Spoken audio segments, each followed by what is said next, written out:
If by the end of this video you don't agree that this story is the craziest, darkest, and most scandalous 90 Day Fiancé story in the history of the show, I challenge you to point me to one that is more sinister than this. He was going to kill me. Especially after everything that you're about to find out.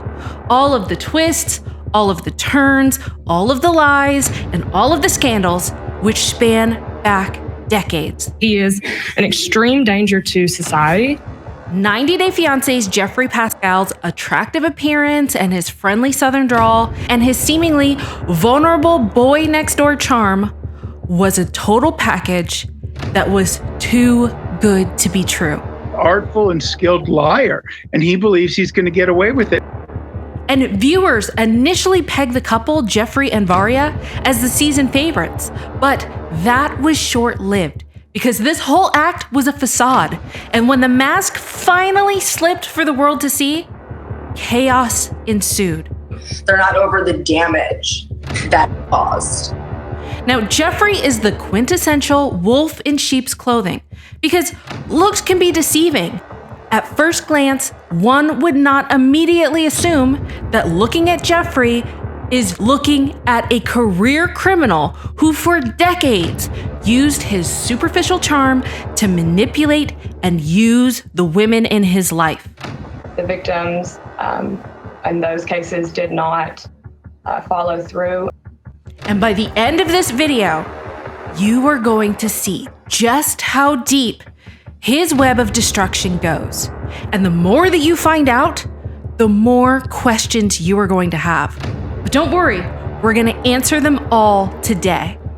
How did Geoffrey go from facing minimal charges to being sentenced to 18 years in prison? What in the world is going on? Today, we are exploring it all. You're going to hear from past girlfriends, you're going to watch police video cam footage, and trial testimony. You guys, the twists and turns in this story is shocking. He has some aspects here that are very dark and are really evil. So today, let's explore the dark and twisted tale of the 90-day nightmare that is Geoffrey Paschel.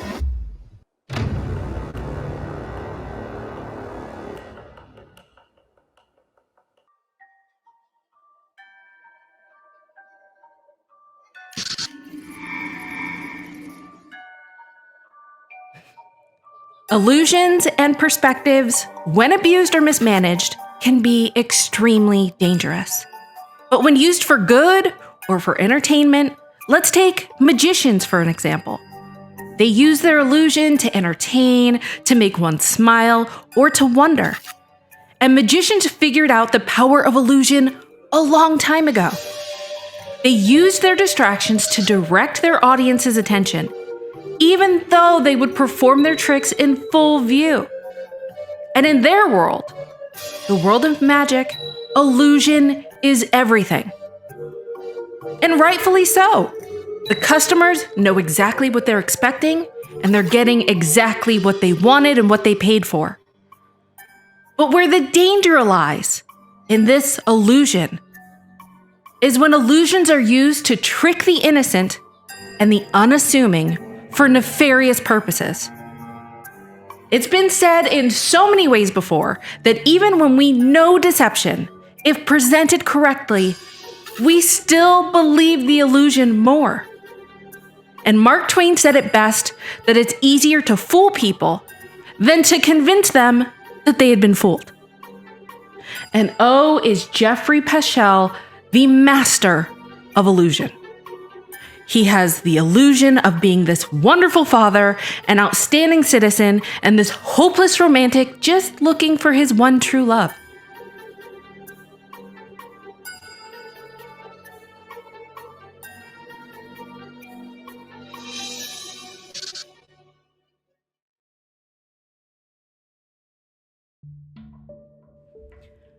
The world was introduced to Geoffrey during his time on the TLC show before the 90 Days Season 4.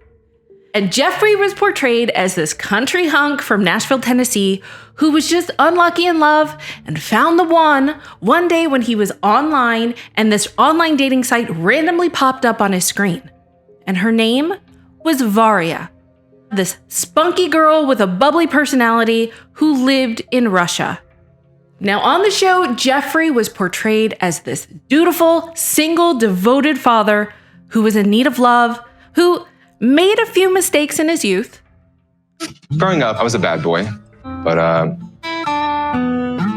all that changed when I became a father. But he was emphatic that the past was completely behind him. He insisted that he was not the young, naive man anymore. This Geoffrey had personal growth, and he basically didn't know who that person was anymore. All I know is that my past is in the past. My actions have shown that. I've shown everybody around me that that's not me. That really wasn't me. What matters in this moment is that it's never going to happen again. Never. Pretty much as soon as Geoffrey touched ground in Russia, the two lovebirds experienced strife and struggles pretty much immediately.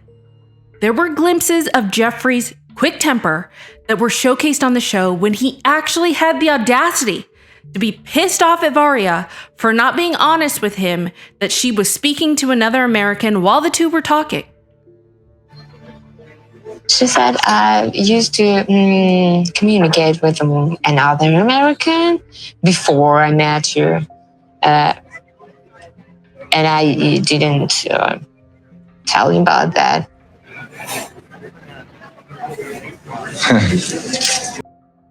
Now, why I say he had the audacity to do that? Because his anger was coming from a guy who still was allegedly legally married and who was also engaged to another. Go figure. This guy's entitled logic is completely illogical. And he is a hothead. You can see how he immediately goes from 0 to 100 and is heated as soon as Varia's friends start quizzing him. Have you any secrets that you don't say, Varia? I mean, I have a past, but I don't talk about my past. I don't ask about her past. Now, Varia's friends' gut instincts were right. They didn't trust a word that he said.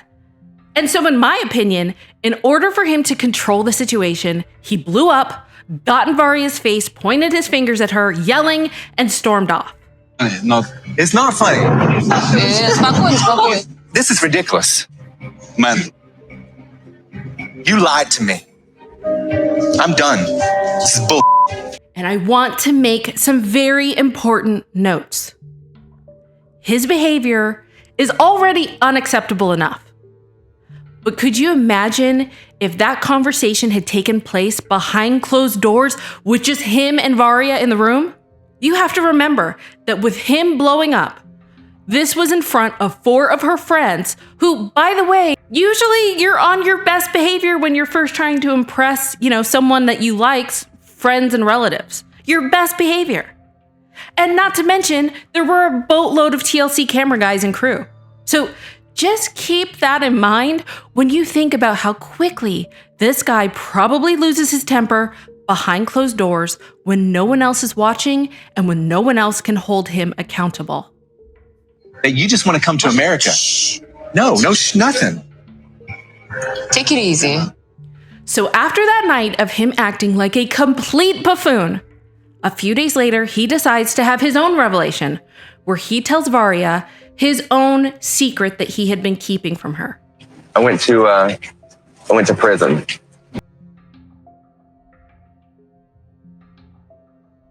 For a couple of years for selling drugs.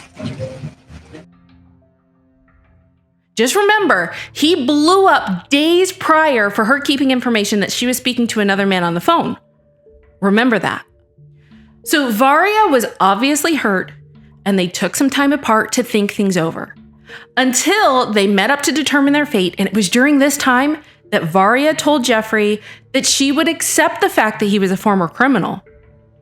And she insisted that Geoffrey tell her mother about his criminal history.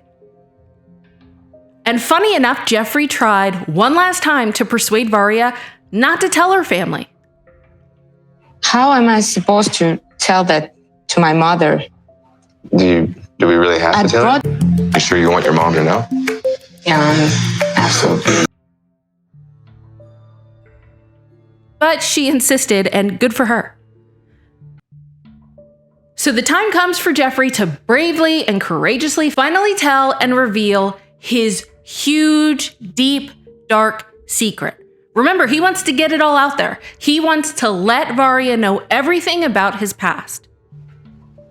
I got mixed up with a bad crowd and started selling drugs. And I went to prison. Он сел в тюрьму. И нафига нам эта сказка? And he pleaded with the family that he was a changed man and that he deserved to be with Varya. So Varya's family had a very interesting perspective on his past, as they said, people like this do not change. And in hindsight, it was a very ominous warning that doesn't come true for all, but in Geoffrey's case, was foreshadowing of his future. Тоже русская поговорка, люди не меняются. He said, people don't change. In the end, Varya denied his proposal, basically because of all the overwhelming information that he kept from her. And let's be honest, you guys, things weren't exactly going well, okay? The man blew up in front of her friends just 5 days after being there. So Varya was right to have reservations, but she didn't really say no. She said she just needed more time to think about it. So Geoffrey got pissed and he left to go back home. But what ended up happening is, long story short, Varya ends up going back to visit him in Tennessee. They fall madly in love. Geoffrey proposes again, and this time Varya said yes. So at last, Prince Charming found his princess at last, and they lived happily ever after, right? Not a chance in hell. See, this is where the start of our story really begins. And it's where this fairy tale turns into an absolute nightmare.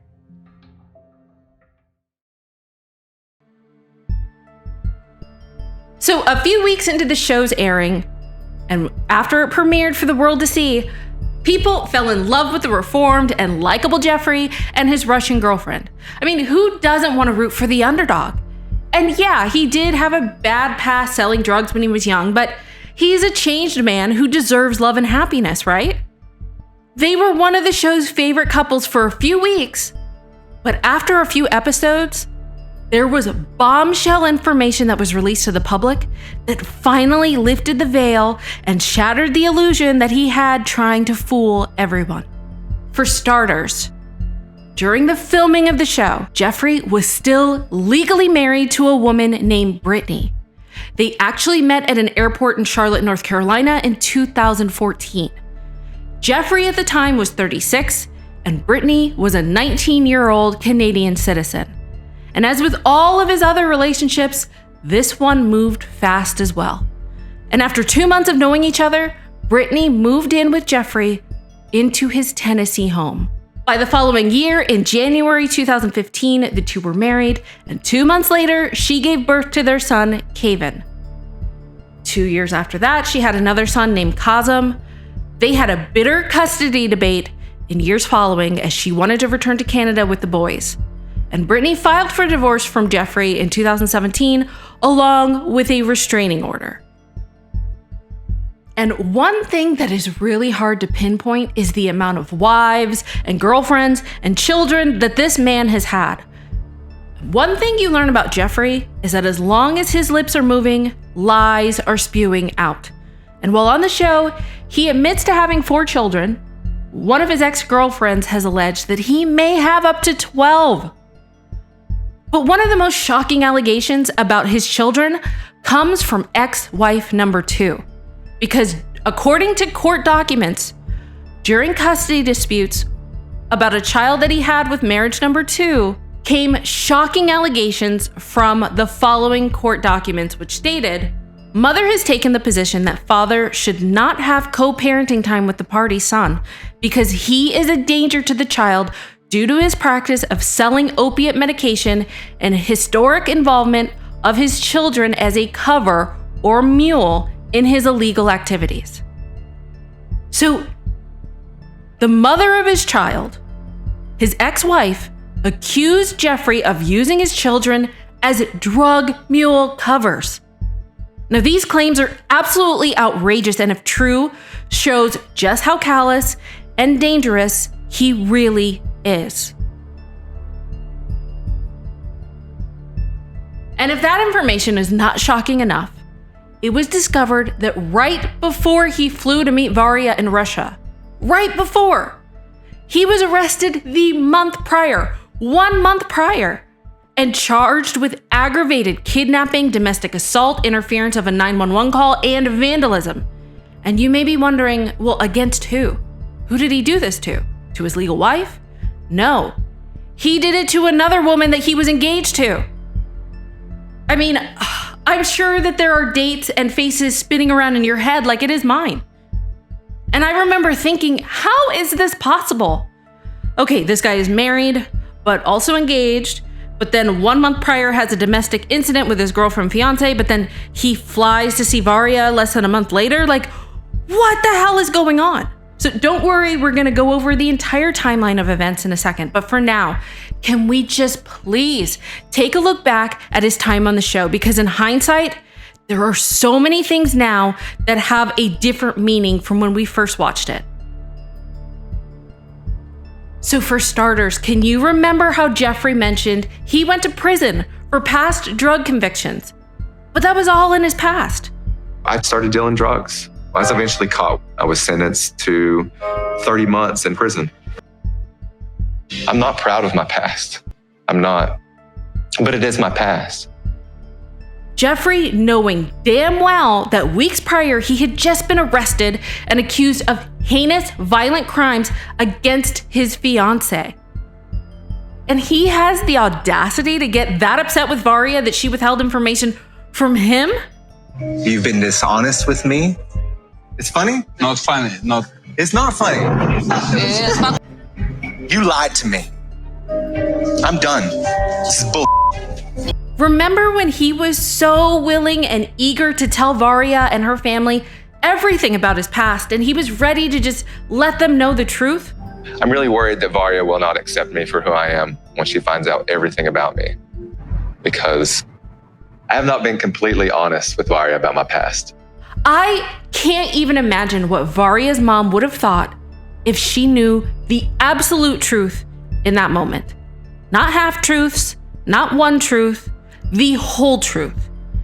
And that was a mere 4 or 5 weeks prior. That this man was capable of doing unspeakable violent acts to the supposed woman that he loved.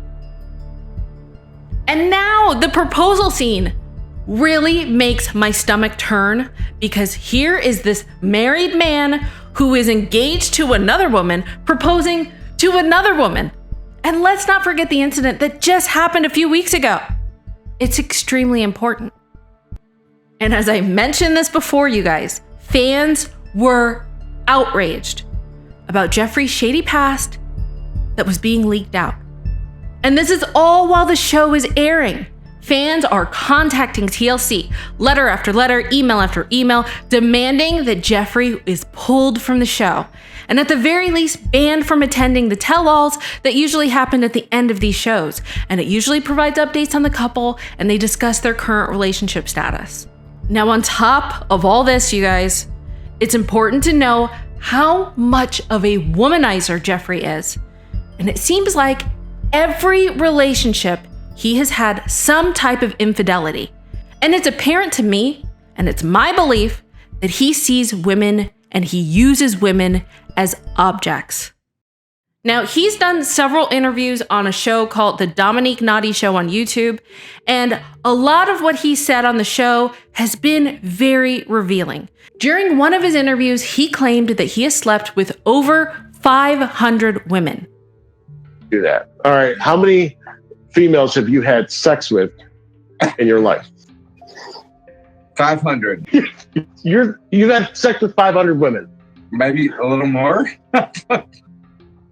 Is You being honest? Is that a lot? And to me, he really seems addicted to female attention, and it appears to be an insatiable one. So I am sure you know that with reality shows, non-disclosure agreements are almost always in play when you sign up to be on one of those. And it's one of the big mysteries of the show if the couple stays together at the end. And this is something that a lot of fans at the time were wondering. Many people were concerned for Varia's safety, especially in light of his most recent allegations. There ended up being a group of women who alleged that they found out they were all dating Geoffrey at the same time, and he was playing them all behind their back. They later created a group called The Truth About Paschel to discuss all of Geoffrey's bad behaviors, as well as warn Varia about what she was potentially getting into. And according to them, Varia blocked them on social media. And it was during this time that the group posted important dates and timelines which they believed was important for the public to know. Now, according to the group, here is an important timeline of alleged events provided by the group. In January 2019, Geoffrey meets Varia on the dating site and they begin their relationship. In March 2019, Geoffrey asks Kristen to marry him. Remember, at this time, he is speaking to Varia and he's still married to his ex-wife Brittany when he asks this third woman to marry him. On June 9th, 2019, was his most recent assault against his newest fiancé or girlfriend, Kristen. And you guys, you know, it's really hard to follow and difficult to pinpoint exactly what his relationship statuses are because he seems to change his relationship status like turning off and on a light switch. But during this time, she was supposedly his fiancé, and if not, then back to being his girlfriend. But he was charged with aggravated kidnapping, domestic assault, interference with a 911 call, and vandalism. And we're going to get into all of that in a second. 1 month later, in July of 2019, Geoffrey goes to Russia to meet Varia and started filming the 90 Day Fiancé Before the 90 Days Season 4. Now remember, at this time, the season had just started. They were probably into episode 3 or 4 by the time that this information was leaked out about Geoffrey's past. And it was during this time that Geoffrey is posting all over social media. He's doing interviews. He's shutting down blog sites and bloggers who he believes are painting him in a negative light. And during this time, he was adamant and insistent that all of these charges were false and that in the end, he would be victorious. Now, what about the charges against you? Like, do you feel like you're going to beat these charges? I don't feel like I'm going to. I know I'm going to. My court date gets put off, specifically due to the pandemic. I'm pushing it, trying to get the quickest court date that I can and get this stuff over with. In fact, he was already talking about the future and how he wanted to demand an apology, but he would never receive it. And this bullying type of personality, it's just unneeded. I'm sorry. Yeah. But all these people, when I am vindicated, I don't think they're going to apologize. I'll never get an apology from these people, which is sad. So according to Geoffrey, this was all just a ploy, a scheme from jealous women who he had rejected and wanted to spite him and take his kids away from him. This is all just a ploy. This is all just an agenda to try to make me lose custody of my child. He even boasted and bragged how the prosecutors had at one point offered him a plea deal, which according to him, he turned down because of the overwhelming amount of evidence that he had that would prove his innocence. Take a mental note of his statement. When I first got arrested in June, it was for domestic assault, which is bad in itself, but it's a misdemeanor. They offered for me to plead guilty. They tried to drop the charges, but the victim didn't want to drop it. So she pressed forward and they offered me no punishment whatsoever just to have it on my record. I said, no, absolutely not. And they said, if you don't take it, we're going to take it to the grand jury. We'll try to trump up the charges. We'll try to get you kidnapping. We'll try to get you. I was like, you do whatever the hell you want to do. I am not accepting anything other than a full exoneration. And people may wonder why he wanted to so emphatically prove his innocence. Well, his ex-girlfriend, or probably someone Geoffrey would like to call just a friend or a bro, knowing how wishy-washy he is with his relationship labels. But regardless, she posted a very interesting theory. That petition went up and all those things went up, and TLC decided the only way they could appease those people was to not have him at the tell-all, which was filmed, at the current time. They couldn't go back and cut out all of the scenes and all that kind of stuff because they didn't want to do that. And so they said, well, we'll drop him from the tell-all. And now his story has gone on for 2 years and nobody knows the answer. So I think the hope is that they get another show. They say they're still together and whatever, and they get another show. I know that's what the hope is and all of that. And that's why the momentum still goes. And that's why, he does things to stay relevant. And that's, why he's doing all of that. But again, it's all contingent upon what the outcome of his criminal cases. So like, for example, if he found guilty and gets probation, they probably won't continue with him. If he's found guilty and goes to jail, then they clearly can't continue with him. And you guys, this actually makes a lot of sense, because now here's this guy who is popular and known to the world, which to me seems like a dream for a guy like him who wants a lot of attention and adoration. And he's already created the illusion that he is just this down on your luck single father who transformed his life and changed his life for the better. And there was a huge interest in the love story between him and Varya, especially without them talking about the status of their relationship for 2 years. It was a mystery to everyone, and he wanted to keep that going. It could have very well been in the direction of having their own spin-off show. Who knows?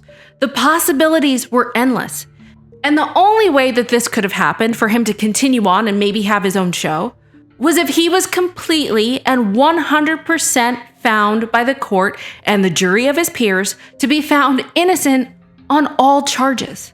And I really do believe that he thought he could use his skill that he has honed for decades and decades of being a wolf in sheep's clothing, that he could win the battle of the he said, she said in court.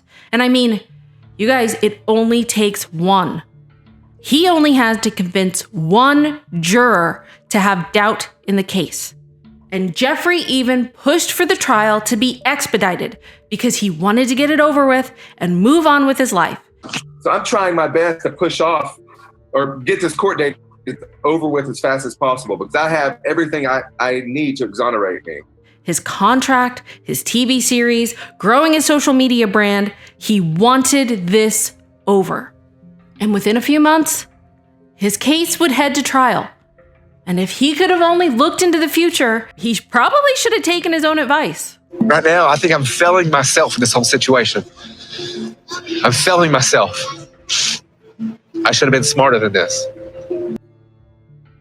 He really had no clue just how disastrous this decision would be. Because soon, the world would know the real Geoffrey, the one he kept hidden behind closed doors. And what we would find out would show and reveal the man behind the illusion.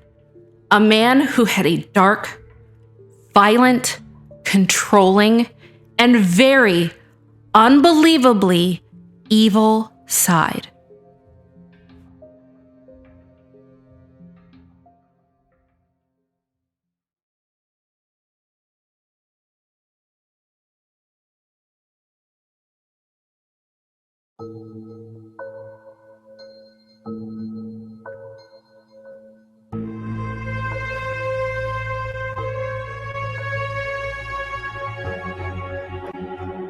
On Wednesday, October 6, 2021, Geoffrey's trial began in Knoxville, Tennessee. And there were seasoned lawyers who were scratching their heads, and they were discussing how and why someone in his position would turn down such an excellent plea deal. What is it like representing someone like that when you're offered what seemed to be, a pretty lenient plea deal, if in fact you're not going to do any time whatsoever? What's it like when you have a defendant who is convinced that they need their day in court and did nothing wrong? Well, look, the only thing you can do is advise them otherwise and talk about some of the things that Nima and Ackland have just talked about, how powerful this testimony can be, how they're going to want to side with the victim, how they might connect with her. But that's maybe not going to get through to him. I mean, you mentioned earlier, this is a guy who likes the spotlight. My opinion is that Mr. Paschel thinks he can make a better connection with the jury, that he thinks that his story will be the one that's believed. He is probably cast himself or believed himself to be an artful and skilled liar. But I think in his head, he is anticipating some kind of victory tour that I don't think is ever going to come. He's going to anticipate exoneration. And the sad reality is for him is that's not going to come. But as we have discussed before, we have a pretty good theory as to why Geoffrey took such a big risk. And he took a big risk to get an even bigger reward. And especially, you guys, he has already proclaimed that he has this smoking gun evidence that will exonerate him. And remember this point because we're going to be bringing it up again shortly. So the trial begins. It was anticipated to be a pretty quick court case, which it was. I believe the whole trial lasted like 2 or 3 days. And you know what? It's one thing to read on a piece of paper the charges of a case. You look at the piece of paper or on your screen and it says domestic assault. It's a much needed legal term, and I do understand the need for the consistent categorization, but in layman's terms, it's different when you see the pictures of the evidence and the story that Geoffrey's one-time fiancée, Kristen, provided to us while on the stand. And what she endured is beyond frightening and enraging. Now, in a second, we're going to hear from both the victim and Geoffrey on the stand. But I think to give you the best breakdown of everything that happened that night, let's listen to a condensed version of the prosecution's opening statement, because it will really shed light on the situation and what Kristen endured on the night of June 8th, 2019. Kristen Wilson was engaged to the defendant, and that Saturday started out perfect. The two of them went to dinner, stayed there for about 3 hours, had a nice meal, had some drinks, talked with friends. They then went back to Kristen's house, let her dog out, regrouped for a minute. When they got back to her house that night, she took the dog for a walk. Mr. Paschel stayed inside the home. Because when she walked back in that house, she was attacked by this defendant. He grabbed her by the back of her head and slammed her head into the hardwood floor repeatedly. I grabbed her by the back of her neck, drug her around the house. She had blood on her face and was trying to reach for a light switch. You can see blood smears on the light switches. Blood splattered on the wall. I get away and she couldn't. Her knees, scrapes on her elbows, bruises everywhere.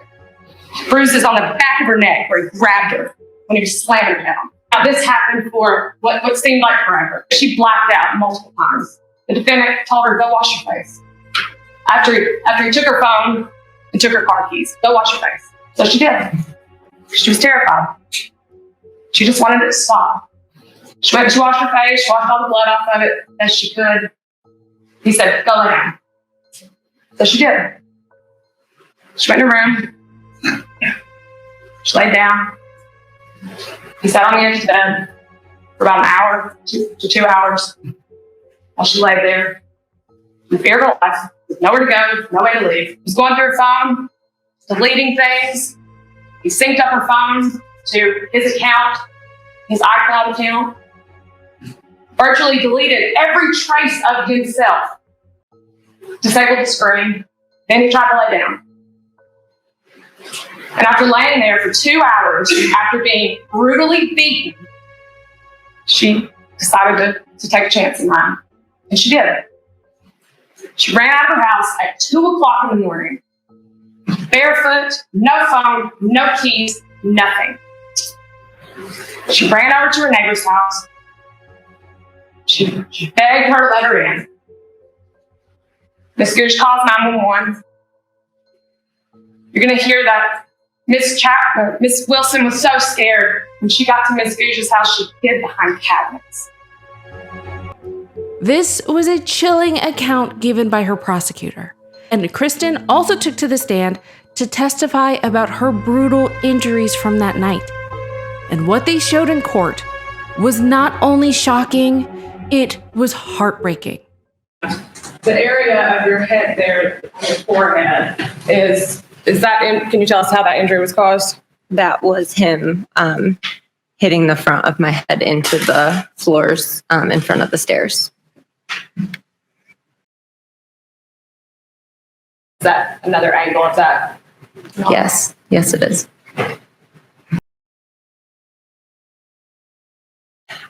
My bet, I can only assume this is from being dragged. I have the same marks on, or similar marks on my knees, and it felt like rug burn.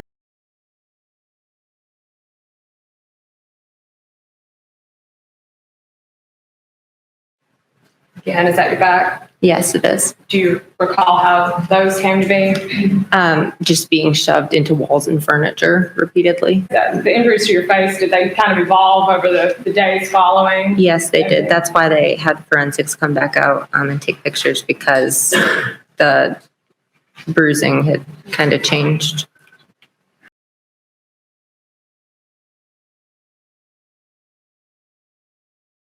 Is this bruising on your hands? Yeah, from catching myself, or attempting to catch myself. Both of my palms right there were bruised. Now, I felt immediate sadness that quickly turned to anger when I saw this clip. And I wasn't the only one. Even the jury was getting pissed off. There were accounts everywhere of jurors looking pissed and not even wanting to look Geoffrey in the eye when he was giving his account, which is never a good sign.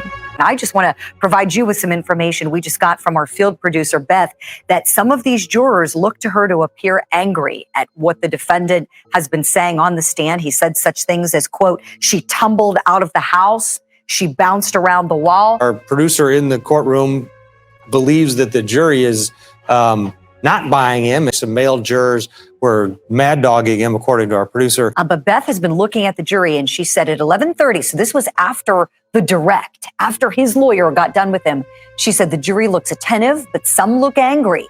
One man is scowling at him without his mask on. You can visibly see he's not buying it. No one looks like they're being charmed by him, in Beth's opinion. Then she sent another email and said one man is making a fist, clenching his fingers, and another man on the front row closest to Paschel will not make eye contact with him. So let's listen to some of Geoffrey's testimony, because of course, his story, you guys, is that he's innocent, he was framed, he was targeted by a scorned woman who he rejected.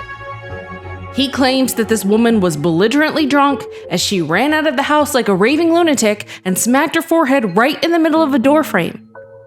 I can't even do it justice by explaining it myself, okay? You guys just need to hear this nonsense for yourself. Wilson Chapman was drinking that evening. Yeah, she had a number of things, actually. She had champagne. She went to martini, and then her favorite is actually Tito's and soda water. So she had several Tito's and soda water. And what were you drinking on this occasion, Mr. Paschel? I had beer to begin with, and then moved over to 2 beers to begin with, then moved over to Jack and Coke. Who drove to Miss Wilson's residence? She did at that time. I didn't think it was a good idea for either of us to drive, but she insisted, so I kind of relinquished. What happened when you arrived at the house? I ended up walking her dog, and that's when it all began. What happened next? She was apparently watching me talking on the phone. And it was at that time, it went from 0 to 100. Can you describe to the jury Miss Wilson Chapman's demeanor when you entered the house from talking on the phone and walking the dog? It was very aggressive, very loud. very accusatory. Wow. Okay, so very aggressive, very loud, and very accusatory. Huh. I wonder if he's getting his timeline of events mixed up, because doesn't that sound a lot like this? No, it's not funny. This is ridiculous. Man, you lied to me. I'm done. This is bull. By the way, I just have to add this, and I know I keep saying it, but it's important. This is his behavior after he just met someone for the first time 5 days prior, and this is during the time where he's meeting her closest friends when you're supposed to be on your best behavior.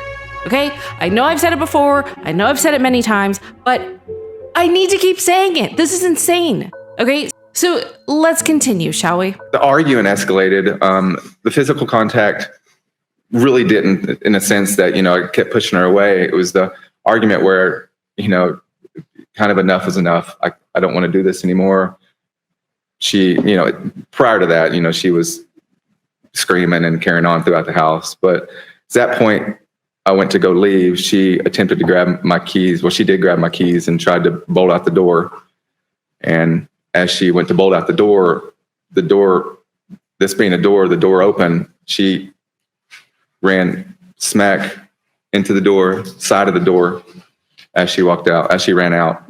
So she grabbed my keys and turned and hit the door, the open door, and she tumbled out of the house. So she tumbled out the door and went over the hedges and was in the middle of the yard, still screaming, basically. So whose story sounds more believable to you? There's only one set of events that could have happened that night. Someone's lying, you guys. And I'm pretty sure I can read the room that we pretty much can all guess who that is. And probably one of the most outrageous moments in his testimony is that he now suddenly cares about acting like a complete buffoon in public and is now suddenly self-conscious about being too loud and too much in public. Please roll the tape. I walked around the sidewalk and the hedges, and I told her, I said, please get in the house. This is too loud for out here. This is too much. The audacity of this guy. It's not funny. This is ridiculous. Man, you lied to me. I'm done. This is bull. So that was pretty much the two stories on the two sides. Remember, he kept saying he had smoking gun evidence that would exonerate him? So I'm trying my best to push off or get this court date over with as fast as possible because I have everything I need to exonerate me. I believe that he's talking about this. June 9th, did you have any contact with Miss Wilson Chapman? She attempted to contact me multiple times. So we're talking about these text messages that Mr. Paschel wants to rely so heavily on. I have everything I need to exonerate me. November 17th at 8:19 a.m. You should have responded to me. This is your fault by acting like you're above me. I told you not to leave me. All you had to do was take care of me. And this has blown up, and now I can't stop it. In fact, I don't even want to now. I'll do everything I can for you to lose Caven. And who are those series of text messages from? They were all from Kristen Wilson Chapman. Now, so he randomly has screenshots that was basically admitting guilt that she framed him. So I'm trying my best to push off or get this court date over with as fast as possible because I have everything I need to exonerate me. But no one else could trace those phone records. He never gave his phone to the forensic team, but Kristen did. And why would he wait until a year before the trial to even pass that information on? Listen, I'm not buying it, and neither did the jury. Nothing emerged. Okay? So we're talking about these text messages that Mr. Paschel wants to rely so heavily on. Think about who gave their phone voluntarily to be examined. The person who purportedly sent these messages gave us her phone so that we could find these messages, and nothing emerged. Miss Wilson sat there and told you she had nothing to hide. She voluntarily said, subpoena all my records. Nothing emerged. Records that both the state and the defense have access to. Nothing emerged. They want you to look at screenshots provided by the defendant that no one else has anything to do with but him, that merely just say a name. Half of them don't even have full dates on them. I have everything I need to exonerate me. The whole back page, just December 22nd, no year. But they want you to look at these screenshots provided by him over a year after he was charged and say that she's lying?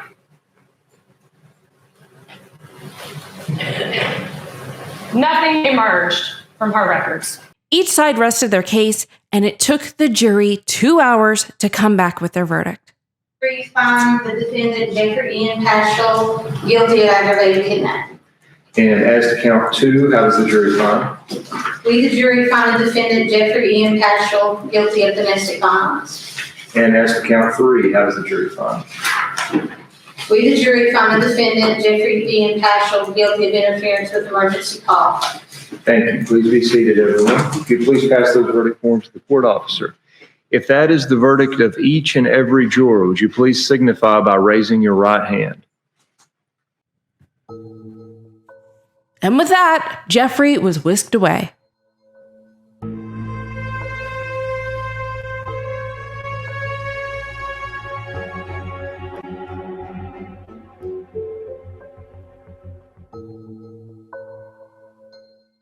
So even though he was found guilty, and it would take months before his sentencing in February of 2022, you can even tell by his appearance here that time has passed because he looks drastically different. And he was looking at a sentencing range of between 20 and 12 years. And obviously, he wanted a much shorter sentence, but the prosecutor used 2 key elements when they were asking for a higher range. The first was Geoffrey's past criminal history. The state, in this case, at a very minimum, is asking for a mid-range sentence of 16 years. We do believe that is appropriate given the number of enhancement factors that are cited within the memorandum. The first of which being that he has a previous history of criminal convictions and behavior. He also does have a number of misdemeanor convictions, as noted in the pre-sentence investigation report that I did not include in my sentencing memorandum. He has a theft conviction from 2014, a theft conviction from 2013. Believe within those certified judgments from Blount County, there's also maybe a simple possession of a Schedule 6. I do find at this time the state has proven beyond a reasonable doubt that Mr. Paschel has 3 convictions that can be counted on different offense dates. 2, of course, being the number that he would need to reach range 2 on a Class B felony. And for that reason, I do believe that the state has shown beyond a reasonable doubt that Mr. Paschel is a range 2 multiple offender as to the aggravated kidnapping offense, making his range of punishment being somewhere within the range of 12 to 20 years. Also, they wanted to provide testimony of domestic abuse incidents and his patterns of abusing women. And what Geoffrey had not anticipated was that one of his ex-wives would be testifying during the sentencing about her experience with Geoffrey. And guess what, you guys? Not surprisingly, a lot of his behavior sounded eerily similar to what he had been accused of doing to Kristen. And allow the state to put in any direct or indirect evidence of this conduct as it relates to an enhancing factor for sentencing. And of course, I haven't heard Ms. Moon's testimony, but as I look at this, how are the allegations that are contained in this email not criminal behavior if they are proven by the state? It looks like allegations of domestic violence, holding her in a shower, hitting her with a belt, pulling her by her hair. There's allegations of rape in here. When Geoffrey realizes what is happening, the look on his face, you guys, he does not look happy. Testimony itself, the state does believe that this is incredibly relevant to enhancement factor 1, and we believe that it's absolutely admissible as criminal behavior, as the court noted. We believe that if allowed to, Ms. Moon would testify that for years she was the subject of physical abuse by this defendant. The Carrico case is pretty clear that, you can't introduce facts related to the case itself to enhance a sentence. You have to introduce, facts of other instances. The state believes that what Ms. Moon is going to testify to. Ma'am, be sure to tell the truth, the whole truth, and nothing but the truth. So help you God. Yes, sir. Thank you. Please have a seat.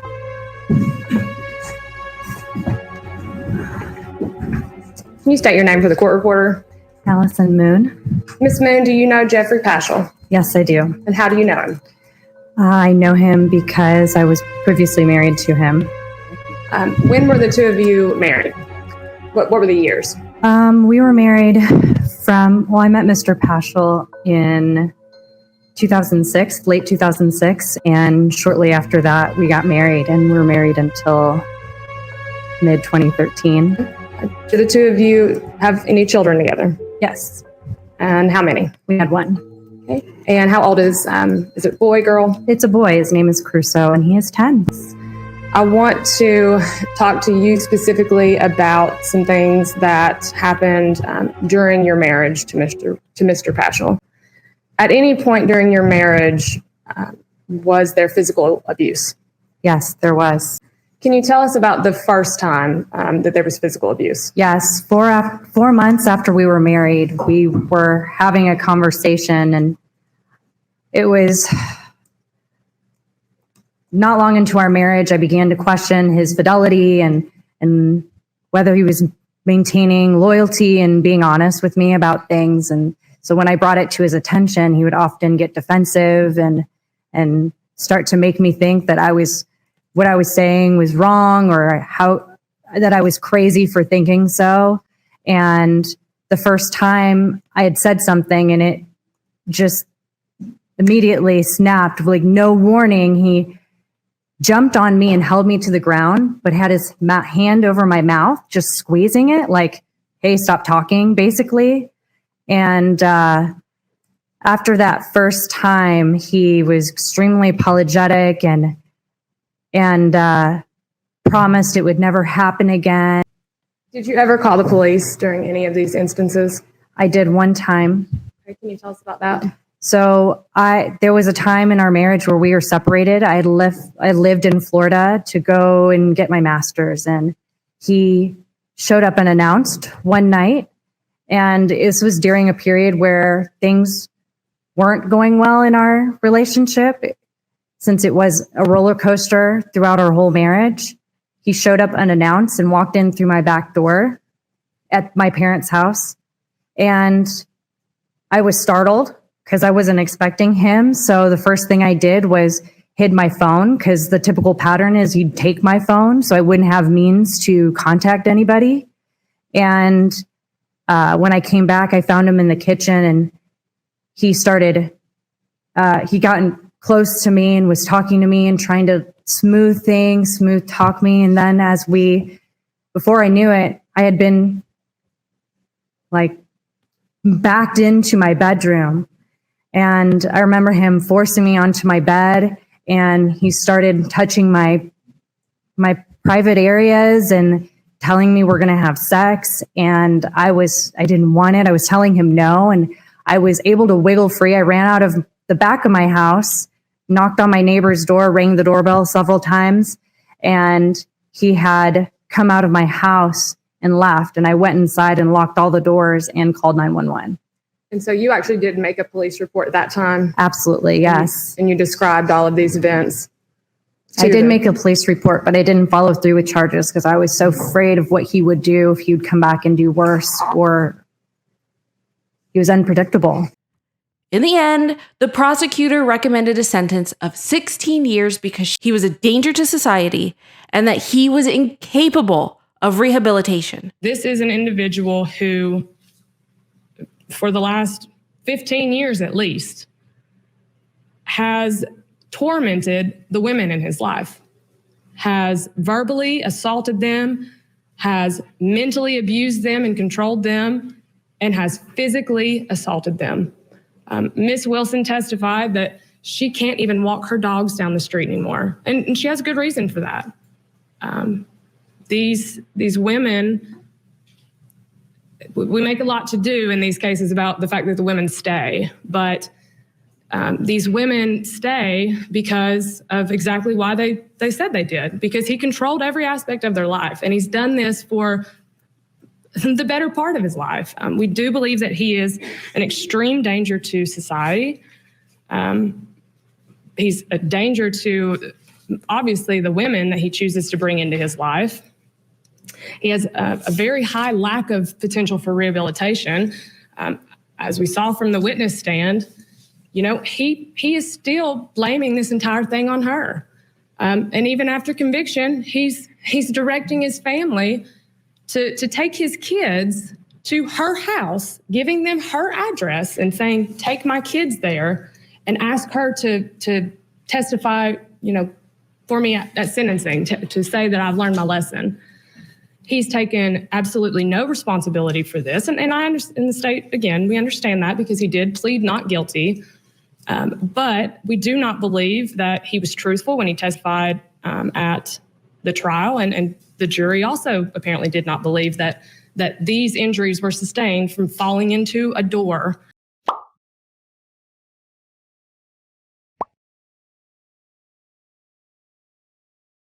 And Geoffrey had his moment of elocution to address the judge and beg for leniency. And here's what he said. I'm a 44-year-old man. I have a lot of love left in me, a lot of hope. I have dreams still. I have a beautiful family. Beautiful friends. I'm a dad. Got children right there. I'm gonna be a grandfather here in May. I'm an uncle, I'm a nephew, I'm a son, I'm a grandson. I respect Miss Wilson Chapman. I respect Miss Moon. Miss Moon is the mother of my child. She died, I haven't seen him in 5 years. I wish nothing but the best for them. Although there is a different circumstance of events that occurred, I still respect them. And I wish nothing but the best for them. As far as punishment, I'm punished and broken. There, I can rehab. Rehabilitation is a form of punishment, and I want to be better no matter if I'm doing that, whether it be, you know, via my family or just be a better person all the way around. As you hopefully read in those letters, you know, people have a common theme in that I go out of my way to help people. I don't need anything. I don't want anything. It just gives me that internal satisfaction to help people.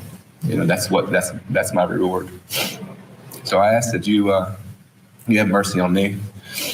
You have mercy on my family, my kids, and show me leniency in the sentencing so I can be a productive member of society and be back in their lives. Thank you, Reverend. Thank you, sir. And what came next, you guys, was absolutely unbelievable. Here is the judge's response.